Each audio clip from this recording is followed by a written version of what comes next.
When the stars make it blue just like pasta fagioli, that's amore. Italia Football Club, un programma di Vito Romagnello. Damiano Tommasi, presidente dell'Associazione Italiana Calciatori, si è laureato campione d'Italia con la Roma di Capello nel 2001.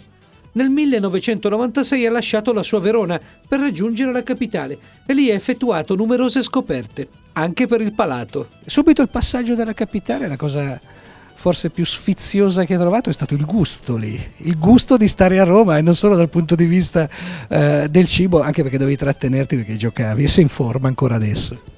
Sì, diciamo che ho scoperto la pizza bianca che non conoscevo così tanto a Verona.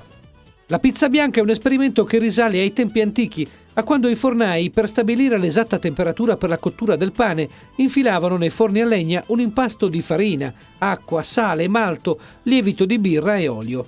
Oggi è una specialità tutta romana, come la pizza bianca di Livio. Una delle cose che più sono mancate a Tommasi quando ha lasciato l'Italia per concludere la carriera all'estero. Diciamo che da atleta sono stato all'estero e l'alimentazione da atleta all'estero è abbastanza complicata, visto che in questo senso siamo i più fortunati qui in Italia, visto che la nostra dieta si sposa molto bene con la dieta di un atleta e soprattutto con l'abitudine a determinati cibi.